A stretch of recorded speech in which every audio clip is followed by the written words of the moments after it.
Hello guys, രാവിലെ എണീറ്റപ്പോഴാണ് കോഴിക്ക് കിടക്കുന്ന കൂട്ടിൽ മയിൽ വന്നിരിക്കുന്നത്. അങ്ങനെ അതെല്ലാം കഴിഞ്ഞ് ഞാനും കൊച്ചും കൂടി എന്തായാലും എൻ്റെ സ്വപ്ന വീട്ടിലേക്ക് പോയി. അത് കഴിഞ്ഞ് വൈകുന്നേരം ആയപ്പോഴേക്കും ഞങ്ങൾക്ക് എന്തായാലും കാഞ്ഞിരപ്പുഴ ഡാം കാണാൻ വേണ്ടി പോയി. എല്ലാവരും, ഞാനും അനിയത്തി, ഉമ്മയും നാത്തൂനും എല്ലാവരും കൂടെ ഞങ്ങൾ അവിടെ പോയി. അനിയനൊക്കെ അങ്ങനെ ആച്ചുമോളം കൊണ്ടുള്ള കറക്കമായിരുന്നത്. അവൾക്ക് ഒരുപാട് ഇഷ്ടമായി. കുറേ പാർക്കും കാര്യങ്ങളൊക്കെ ഉണ്ടല്ലോ അവിടെ. അങ്ങനെ ഞങ്ങൾ ഒരുപാട് കറങ്ങി. പിന്നെ ഡാമിൻ്റെ മുകളിലേക്ക് കയറി.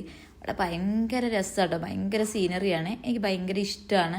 എന്തായാലും പ്രത്യേകിച്ച് ഫാമിലിക്കൊപ്പമുള്ള ഈ ഒരു കറക്കം ശരിക്കും പറഞ്ഞാൽ അതെനിക്ക് മിസ് ചെയ്യാറുണ്ട്. എന്തായാലും ഇപ്രാവശ്യം എനിക്ക് അതിന് സമയം കിട്ടി.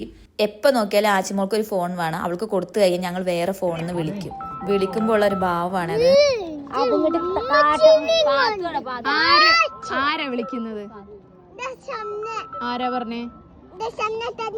ആരാ പറഞ്ഞ എന്നോട്? എങ്ങനെ മനസ്സിലായി ഷംനന്ന്?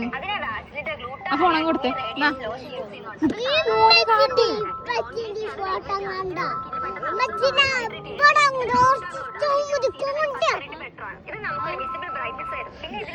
അങ്ങനെ പിറ്റേ ദിവസം രാവിലെ ആയപ്പോഴേക്കും എനിക്ക് പോരേണ്ട സമയമായി. അങ്ങനെ ഞാൻ റെയിൽവേ സ്റ്റേഷനിൽ വന്ന് നല്ല പോസ്റ്ററായി. കാരണം ട്രെയിനൊക്കെ ലേറ്റ് ആയിരുന്നു. അങ്ങനെ ചിറ്റാറിലേക്ക് തന്നെ പോകുന്നു ഗൈസ്. ഇന്നത്തെ വീഡിയോ ഇത്രേ ഉള്ളൂ. ബൈ.